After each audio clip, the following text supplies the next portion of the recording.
Hello viewers, welcome back to my channel. বরাবর মতন আবারও চলে এলাম নতুন আরেকটি টিউটোরিয়াল ভিডিও নিয়ে। আজকের ভিডিওটা আমি শেয়ার করব খুবই সিম্পল একটি কামিজের বর্ডার লাইন ডিজাইন। আশা করি আজকের ভিডিওটি আপনাদের সকলের কাছে ভালো লাগবে। ভালো লাগলে লাইক কমেন্ট শেয়ার করতে ভুলবেন না। সেই সাথে যারা আমার চ্যানেলকে এখনও সাবস্ক্রাইব করেনি অবশ্যই সাবস্ক্রাইব করে পাশে থাকা বেল আইকনটিতে ক্লিক করে রাখবেন। এতে করে প্রত্যেকটি ভিডিও নোটিফিকেশন আপনারা খুব সহজেই পেয়ে যাবেন। তো চলুন শুরু করা যাক।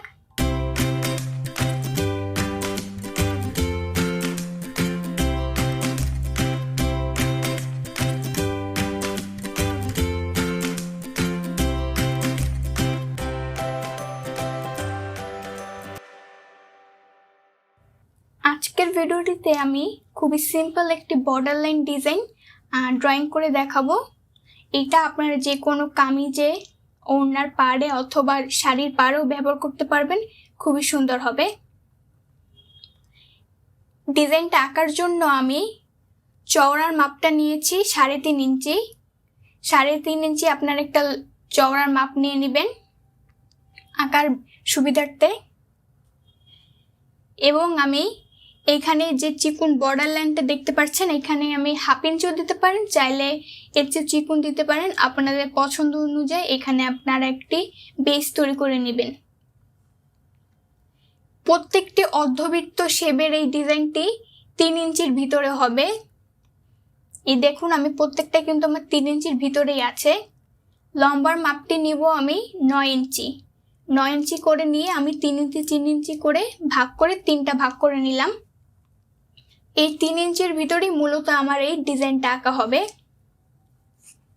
3 ইঞ্চির অর্ধেক হলো 1.5 ইঞ্চি। 1.5 ইঞ্চির মাঝখান থেকেই আমি এই ডিজাইনটা আঁকা শুরু করেছি। এখানে আমি HB2 পেন্সিল ব্যবহার করেছি, আপনারা যে কোনো পেন্সিল ব্যবহার করতে পারেন। আর পেপার ব্যবহার করেছি A4 সাইজের। আপনারা যদি A4 সাইজ অথবা আর্ট পেপার ব্যবহার করেন, যেহেতু পেপারগুলো অনেক মোটা, আপনারা অনেক দিন ব্যবহার করতে পারবেন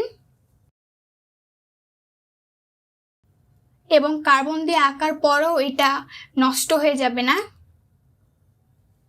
আমি কিভাবে আঁকছি এটা আপনারা একটু লক্ষ্য করলে বুঝতে পারবেন। ডিজাইনটা কিন্তু অনেক সহজ।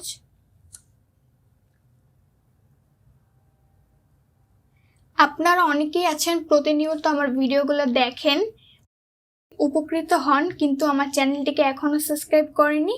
তাদের উদ্দেশ্যে বলবো আমার চ্যানেলটিকে প্লিজ সাবস্ক্রাইব করে দিবেন, যাতে করে পরবর্তী ভিডিওগুলো আপনারা দেখতে পারেন।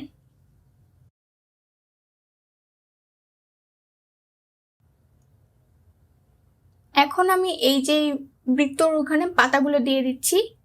পরবর্তীতে আমি এটার সেলাই ভিডিওটি আপলোড করব।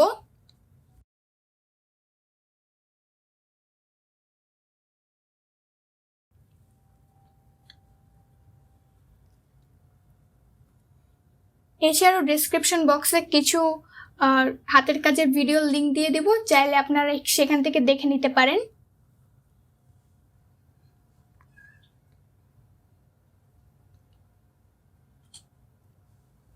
আর যারা এখনো আমার ফেসবুক পেজে জয়েন করেনি তাদেরকে বলবো জয়েন করতে পারেন। আমার পেজটা যদি ভালো লাগে একটি লাইক দেবেন এবং ফলো করে রাখবেন। বিভিন্ন সময় আমি আমার ভিডিওগুলো সেই ফেসবুক পেজেও দিয়ে থাকি। এছাড়া আপনারা যদি কোনো সমস্যায় পড়েন সেলাই সম্পর্কিত বা আমার এই ভিডিওগুলো সম্পর্কিত, আমাকে কমেন্ট বক্সে অথবা ফেসবুক পেজে জানাতে পারেন। আমি আপনাদেরকে হেল্প করার চেষ্টা করব।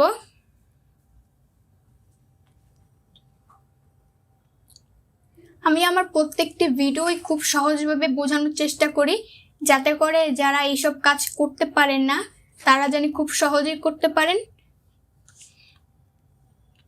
এই ধরনের অনেক ভিডিওই আমার চ্যানেলে আছে, আপনারা চাইলে দেখে আসতে পারেন। আশা করি আমার ভিডিওগুলো আপনাদের খুব ভালো লাগবে এবং আপনারা পরবর্তী ভিডিওগুলো কী ধরনের চাচ্ছেন আমাকে কমেন্টের মাধ্যমে জানাতে পারেন। আমি আমার এই চ্যানেলটিতে পরবর্তীতে বেবি কাঁথা, হ্যান্ডপিক, অ্যাপ্লিক সহ সব ধরনের হাতের কাজ শেয়ার করব। সেজন্য আমাকে একটু সময় দিতে হবে। আপনারা আমার এই চ্যানেলটিকেই সব ধরনের হাতের কাজ শিখতে পারবেন আশা রাখি।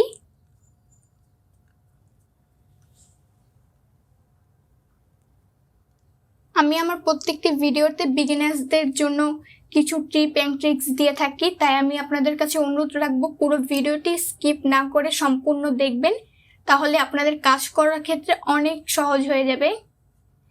এবার মাঝখানে যে ফাঁকাটা দেখতে পাচ্ছেন, এখানে আমি একটি ফুল এঁকে নিব। আপনাদের মাঝখানে যেটুকু ফাঁকার মধ্যে যতটুকু ফুল ধরে আপনার সেই একইভাবেই আঁকবেন। এই যে খুবই সহজ,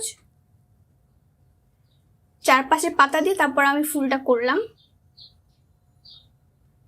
আশা করি আজকের ভিডিওটি আপনাদের সকলের কাছে ভালো লেগেছে। ভালো লাগলে ফ্রেন্ডস অ্যান্ড ফ্যামিলিদের মাধ্যমে শেয়ার করতে পারেন। আজকের মতন এই পর্যন্তই, পরবর্তী ভিডিও নিয়ে চলে আসবো। সে পর্যন্ত সবাই সুস্থ থাকবেন, ভালো থাকবেন। ধন্যবাদ।